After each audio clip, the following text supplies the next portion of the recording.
Hi dear friends, welcome back to easy commerce concepts. എല്ലാ കൂട്ടുകാരും സുഖമായിട്ടിരിക്കുകയെന്ന് വിശ്വസിക്കുകയാണ്. ഞാൻ അജിസ, നിങ്ങളുടെ +2 എക്കണോമിക്സിൻ്റെ യൂട്യൂബിലെ ടീച്ചറാണ്. ഓക്കെ, സോ എല്ലാ കൂട്ടുകാർക്കും വേണ്ടിയിട്ട് ഈ ഒരു പെർട്ടിക്കുലർ വീഡിയോ നമ്മൾ അപ്ലോഡ് ചെയ്യുന്നത് നിങ്ങളുടെ മോഡൽ എക്സാമിനേഷൻ കഴിഞ്ഞിട്ടുണ്ടായിരുന്നല്ലോ എക്കണോമിക്സിൻ്റെ. അതിൽ 3 മാർക്കിൻ്റെ ചോദ്യങ്ങൾ അവിടെ ഉത്തരങ്ങളായിട്ടാണ്. ഓക്കെ, ഓൾറെഡി നമ്മൾ 8 മാർക്കും 5 മാർക്കും 1-2 മാർക്കിൻ്റെ ഒക്കെ ചെയ്തിട്ടുണ്ട്. ഇനി 3-4 ആയിരുന്നു ചെയ്യാൻ ബാക്കിയുണ്ടായിരുന്നത്. ഒത്തിരി വീഡിയോസ് അപ്ലോഡ് ചെയ്യാനുള്ളതുകൊണ്ടായിരുന്നു കേട്ടോ ഡിലേ ആയിപ്പോയത്, സോറി.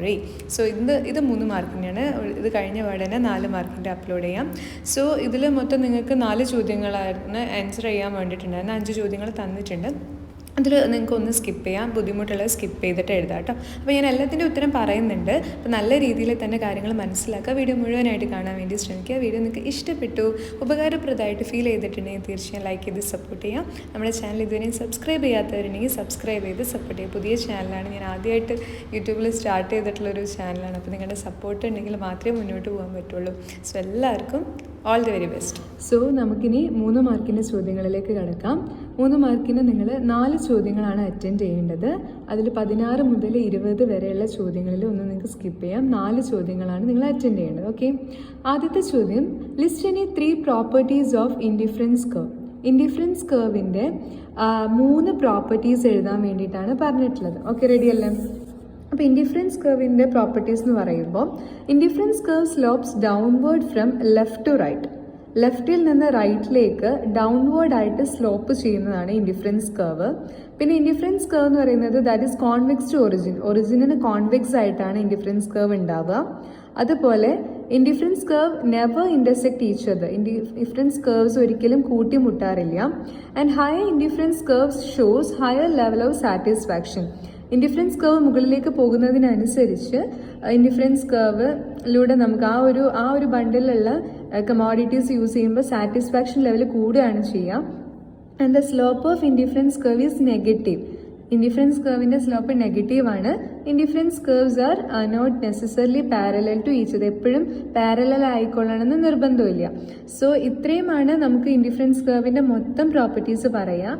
അതിൽ നിങ്ങൾ ഏതെങ്കിലും ഒരു 3 എണ്ണം എഴുതിയാൽ മതിയാവും കേട്ടോ. ക്ലിയർ അല്ലേ?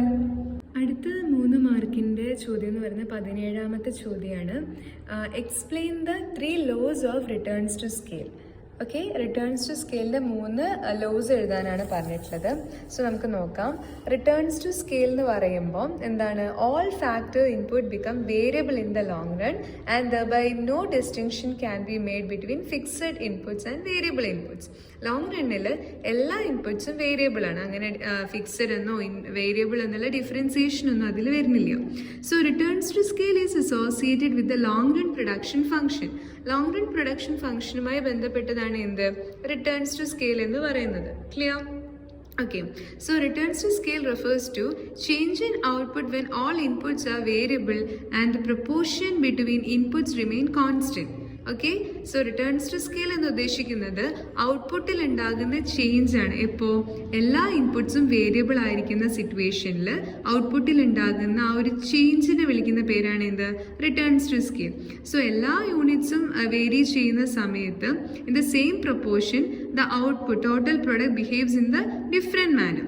ഓക്കെ, എല്ലാ ഇൻപുട്സും വേരി ചെയ്യുന്ന സമയത്ത് അത് ഒരേ പ്രൊപ്പോർഷനിലാണ് കേട്ടോ ചേഞ്ച് ചെയ്യുന്നത്.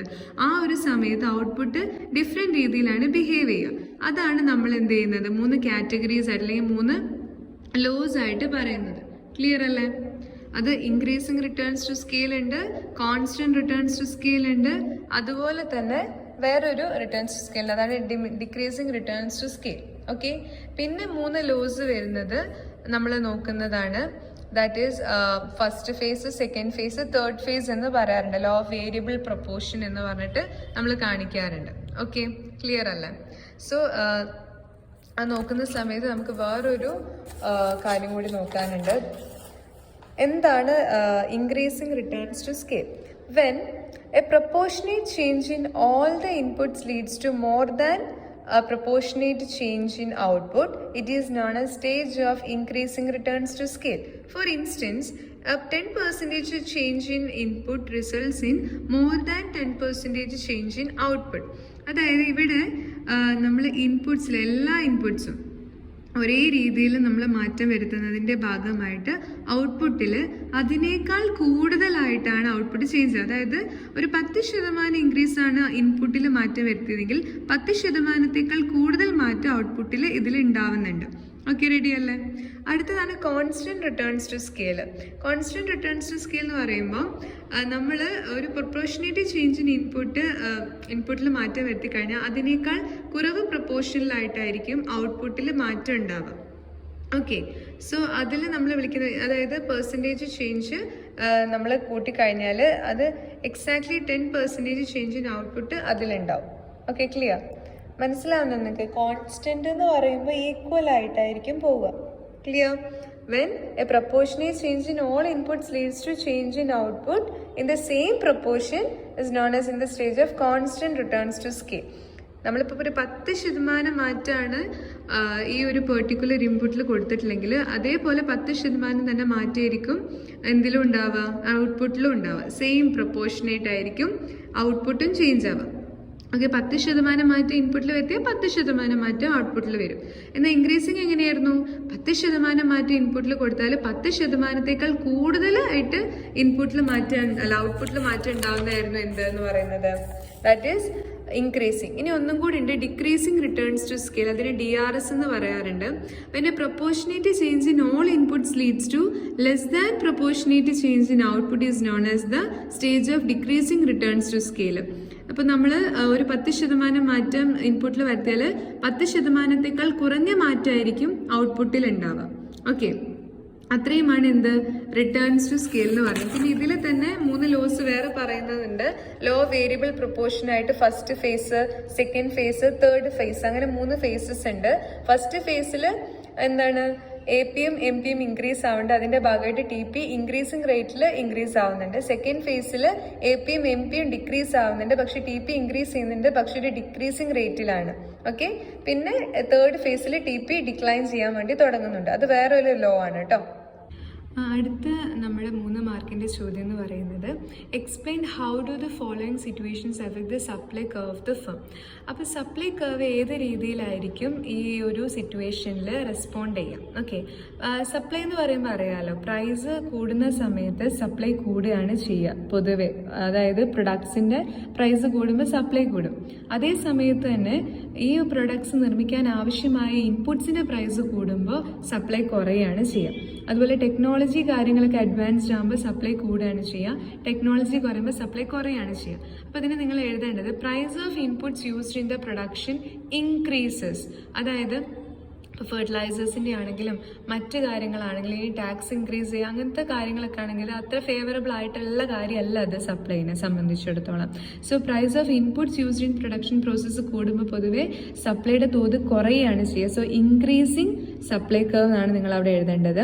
അത് നിങ്ങളൊരു ഡയഗ്രാം വരച്ചിട്ട് അതുപോലെ തന്നെ എഴുതുക. അതായത് സപ്ലൈ കർവ് ഇങ്ങനെ ഡിക്രീസ് ചെയ്യുന്നത്, സപ്ലൈ കർവ് അവിടെ എന്താ ചെയ്യുക, ഡിക്രീസ് ആവുകയാണ് ചെയ്യുക, കുറയുകയാണ് ചെയ്യുക. ഒരു എന്താ പറയുക, ഒരു നല്ലൊരു താഴ്ചയാണ് അതിനുണ്ടാവുക. അതിൻ്റെ വാല്യൂ ഒത്തിരി കുറയുകയാണ് ചെയ്യുക, സപ്ലൈയുടെ ഒരു തോത് കുറയുകയാണ് ചെയ്യുക. ഓക്കെ, റെഡി അല്ലേ? അടുത്തത് ടെക്നോളജി യൂസിങ് ഇൻ അഡ്വാൻസ്ഡ്. ഉപയോഗിക്കുന്ന ടെക്നോളജി എന്ന് പറയുന്നത് നല്ല രീതിയിൽ കൂടുന്നുണ്ട്. അപ്പോൾ അഡ്വാൻസ്ഡ് ആയിട്ടുള്ളത്, അപ്പോൾ സപ്ലൈ എന്താണ് ചെയ്യുക, കൂടുകയാണ് ചെയ്യുക.